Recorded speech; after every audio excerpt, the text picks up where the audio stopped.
Selamat pagi semuanya. Apa kabar hari ini?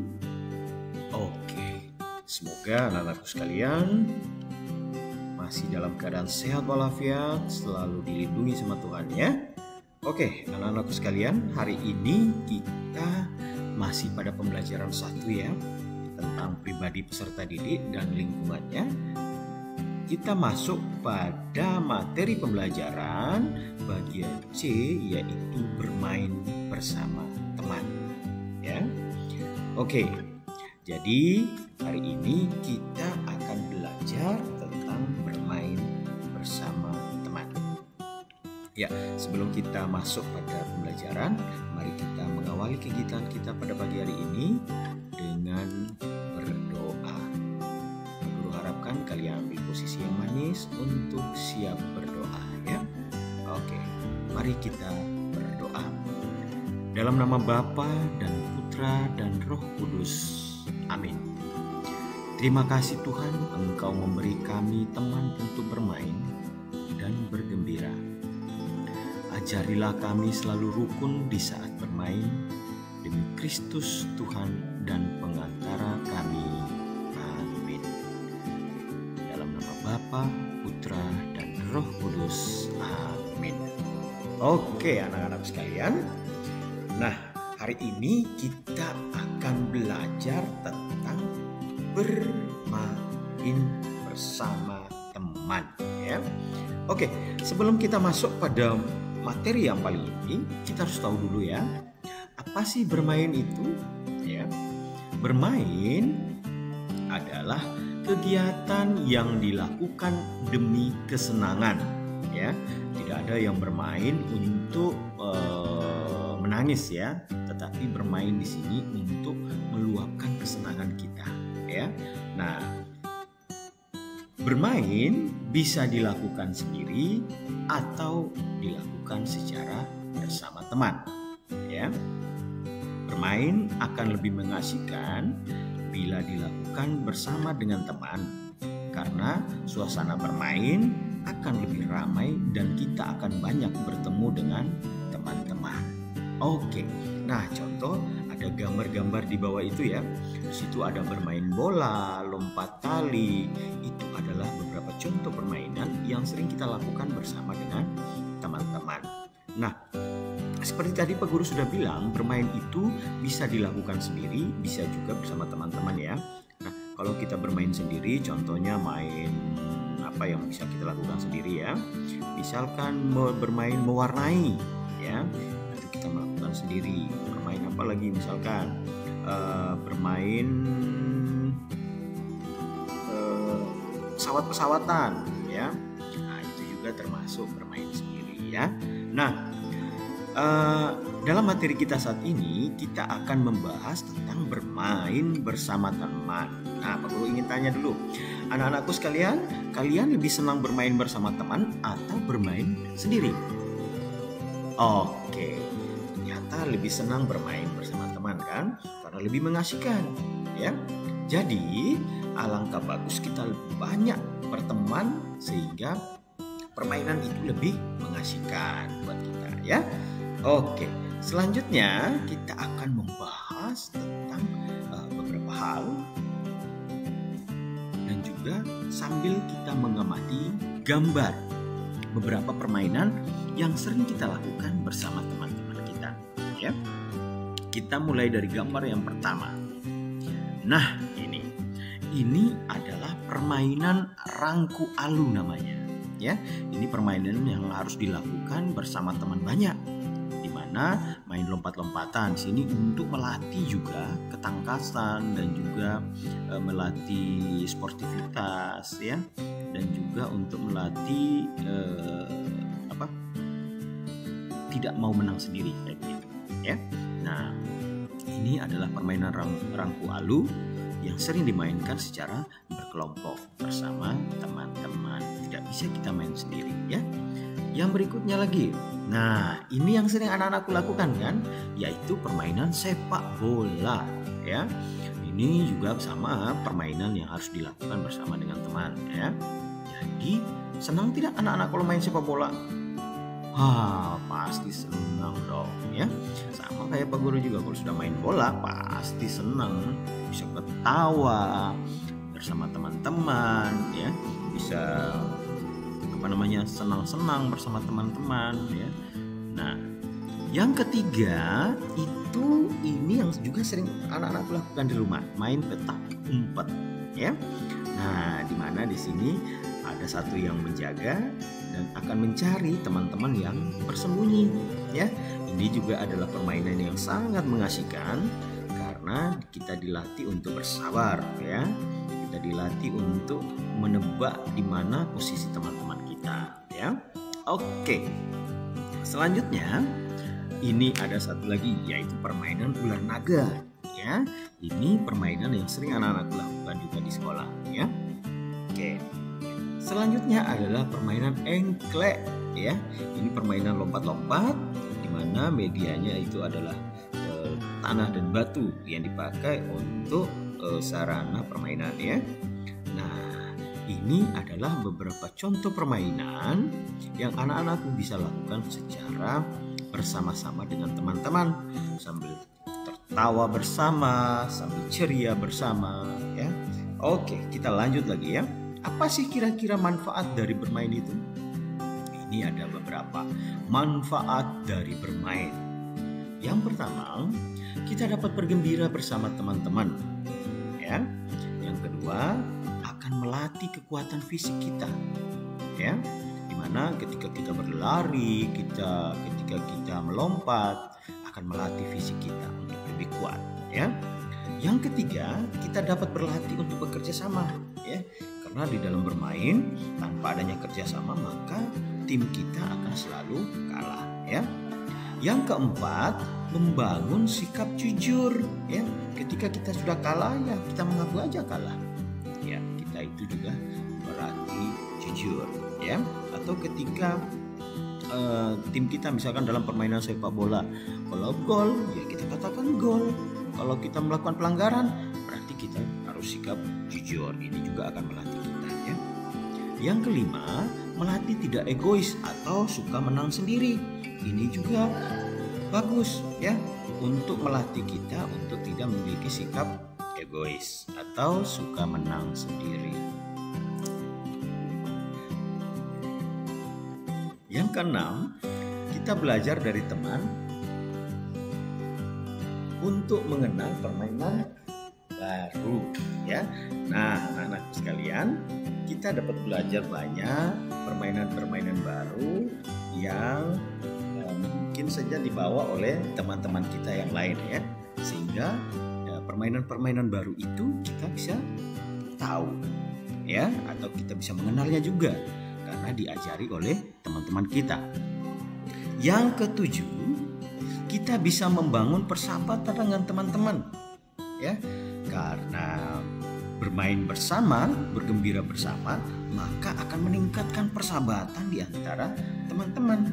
Kita makin akrab, kita makin sering bertemu, sehingga membangun persahabatan itu tadi ya. Nah, yang kedelapan, melatih sportivitas. Ini juga adalah bagian dari manfaat bermain, di mana kita melatih sportivitas. Artinya apa? Ketika kita kalah ya katakanlah kalah. Ketika kita menang ya kita katakan kita menang. Ya, itu adanya sportivitas. Ya, ketika lawan kita menang ya kita memberikan selamat kepada mereka. Itu juga bagian dari sportivitas ya.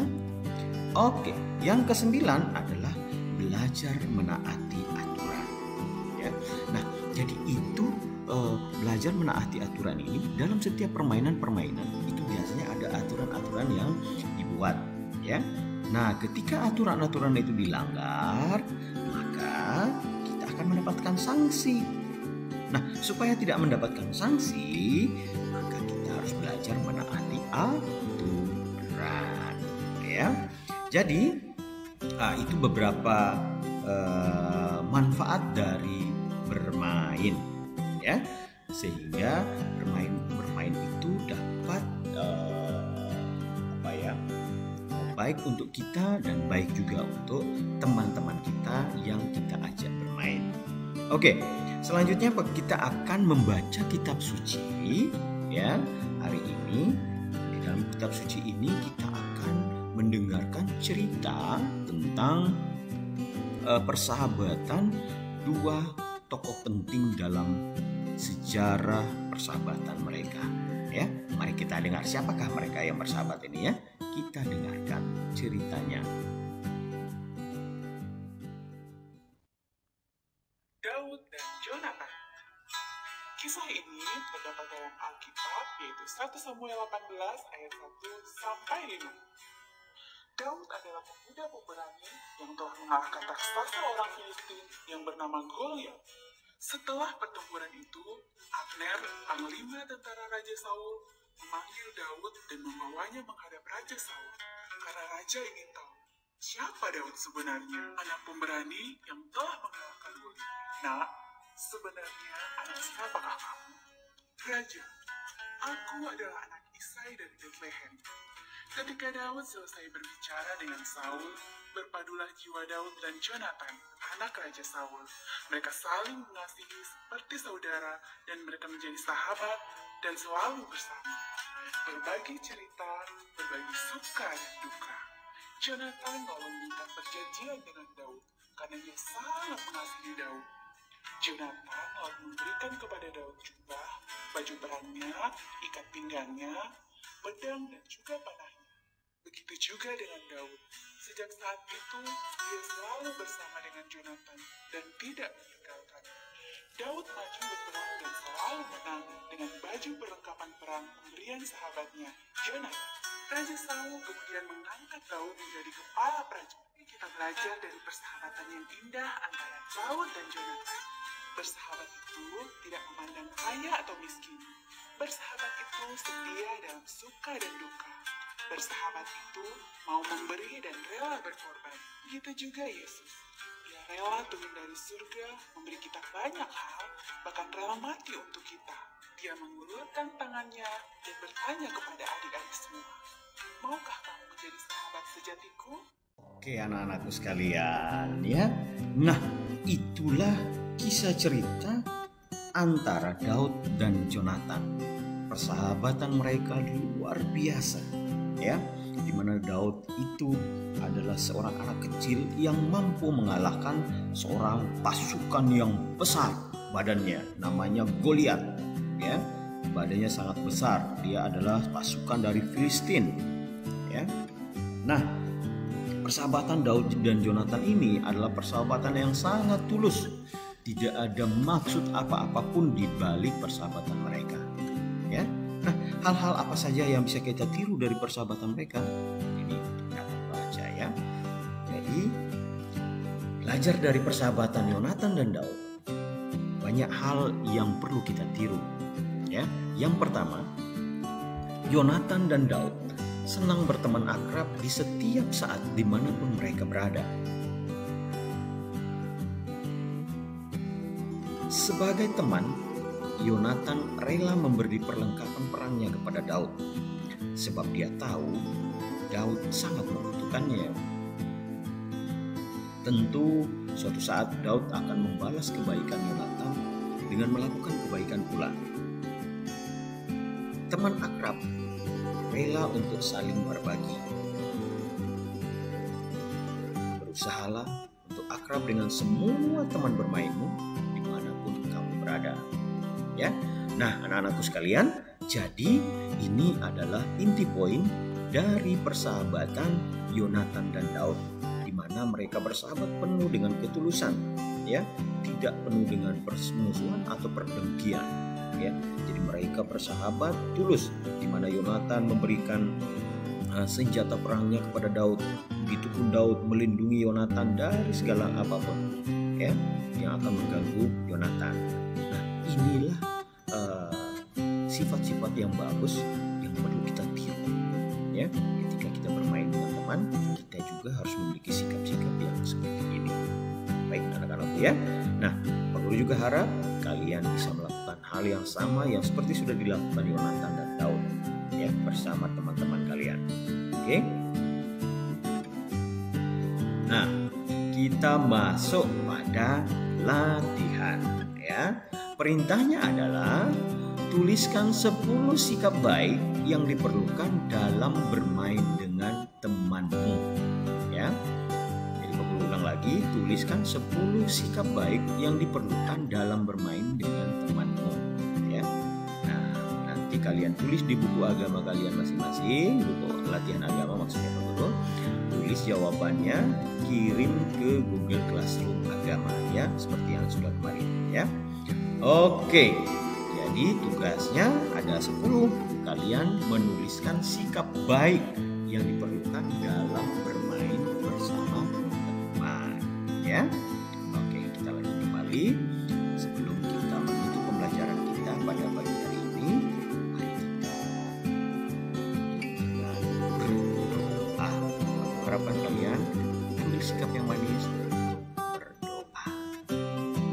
Mari kita berdoa. Dalam nama Bapa dan Putra dan Roh Kudus. Amin. Tuhan Yesus yang Maha Baik, berilah kami semangat untuk rukun dengan semua teman kami di saat bermain dan dimanapun kami berada. Demi Kristus Tuhan dan pengantara kami. Amin. Dalam nama Bapa dan Putra dan Roh Kudus. Amin. Oke, baik anak-anak sekalian, terima kasih kalian sudah belajar pada pagi hari ini. Walaupun kita melalui daring, ya, Guru harap kalian juga tetap mematuhi protokol kesehatan di rumah, tetap mematuhi yang namanya PPKM, dan juga tidak keluar kemana-mana dulu, ya. Tetap memakai masker, tetap mencuci tangan, tetap menjaga jarak dengan siapapun selama berada di lingkungan kalian masing-masing. Akhir kata dari Pak Guru, sekali lagi terima kasih banyak dan bye-bye.